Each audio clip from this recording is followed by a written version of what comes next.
Changing a ceiling fan is easier than you think. First, you're going to want to make sure that the breaker is off. I'm using a voltage tester to verify that. Then you're going to install the ceiling bracket. Your ceiling box should already have the machine screws to use to attach the bracket.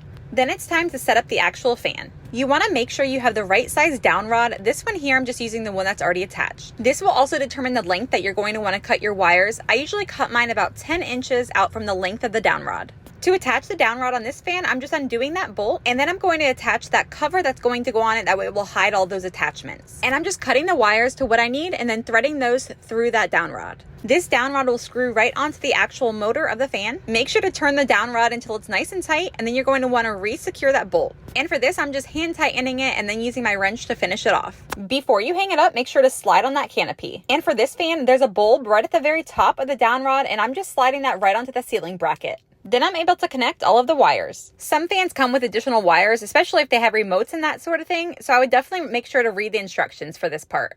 For my case here, I'm on a single switch, so I have my power to power, white to white, ground to ground, and then my blue is actually on its own. And at this point, I like to turn on the breaker to make sure that everything's working before I go any further. Now with 2 screws, I'm just going to attach that canopy up to the ceiling bracket. That pretty much just covers all the wiring.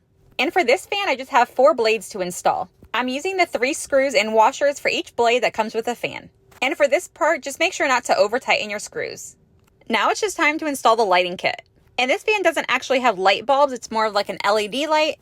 And to finish it off, I just screwed on the glass cover. Then just go turn your breaker back on to make sure that it works. And I really love how easy these Hunter fans are to assemble. I think this is about my 5th Hunter fan in the past few months to assemble, but all of them have been really easy. I love that they come with a remote, and then they also have something called Sure Speed, so it really kicks some air.